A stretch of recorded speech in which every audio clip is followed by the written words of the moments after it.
اور ہاجرہ کو چھوڑا تھا وہاں جائیے اور وہاں جا کے میرے گھر کو تعمیر کیجیے۔ پھر جب ابراہیم علیہ السلام نے اس غار کو،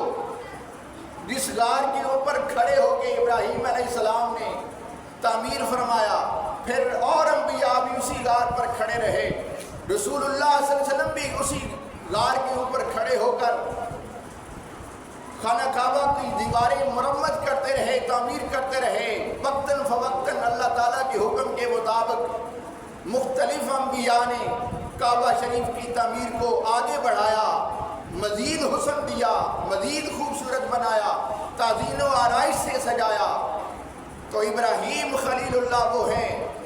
جن کا ذکر رب تعالیٰ نے قرآن میں اپنے محبوب سے کروایا ہے، اور پھر سورہ انبیاء میں ابراہیم علیہ السلام کی اس بات کا اعلان فرمایا ہے کہ ابراہیم علیہ السلام اللہ کے وہ سچے خلیل ہیں کہ جب انہیں کہا گیا کہ ہم ایک میلے کی طرف جا رہے ہیں اور آپ نے یہاں بتوں کی رکھوالی کرنی ہے، جو اللہ کا سچا نبی ہو اسے وہ قوم بتوں کی رکھوالی کے لیے چھوڑ کے جا رہی تھی، اور ابراہیم علیہ السلام نے جو موقع سمجھا کہ آج کے بعد اس سے بڑا موقع نہیں ہاتھ لگے گا، ابراہیم علیہ السلام نے کلہاڑا لیا، جتنے بت تھے سارے توڑ دیے، اور توڑنے کے بعد جو ایک بڑا بت تھا اس کے کندھے پر یا اس کے قریب کلہاڑا رکھ دیا۔ جب وہ میلہ ختم ہوا، قوم واپس آئی تو قوم نے پوچھا کہ اے ابراہیم یہ معاملہ کیا ہے، یہ معاملہ کیا ہے؟ تو جناب ابراہیم علیہ السلام نے فرمایا کہ میں تو نہیں جانتا، یہ جو تم نے رکھا ہے، جس کے پاس کلہاڑا موجود ہے، جس بت کے پاس، اس سے پوچھو کہ یہ معاملہ کیا ہے۔ انہوں نے بولا کہ یہ تو بول نہیں سکتے۔ آپ نے فرمایا جب بول نہیں سکتے تو پھر اس سے پوچھو، اسی نے توڑے ہوں گے۔ انہوں نے کہا یہ تو توڑ بھی نہیں سکتے، یہ تو حرکت نہیں کر سکتے، اس نے کیسے ان کو توڑا ہے؟ تو آپ نے فرمایا پھر مان جاؤ میرا رب وہ ہے جو زندگی اور موت کا خالق اور مالک ہے۔ تو پھر اس سے آگے جو ابراہیم علیہ السلام کے ساتھ معاملات طے ہوئے، زندگی رہی، تو انشاءاللہ عید الاضحیٰ کے خطبہ کے بعد اگلے جو جمعے آئیں گے ان میں بیان کرنے کی کوشش کریں گے۔ اللہ تعالیٰ سے دعا اللہ تعالیٰ ہم سب کو صحیح معنوں میں عید الاضحیٰ اور سیرت ابراہیم پر عمل کرنے کی توفیق عطا فرمائے۔ انشاءاللہ مرکزی جامع مسجد یا رسول اللہ صلی اللہ علیہ وسلم میں عید الاضحیٰ 7:30 بجے ادا کی جائے گی۔ جن احباب نے مرکزی جامع مسجد یا رسول اللہ میں عید الاضحیٰ ادا کرنی ہے وہ 7:30 سے پہلے مسجد میں پہنچ جائیں۔ وآخر دعوانا الحمدللہ رب العالمین۔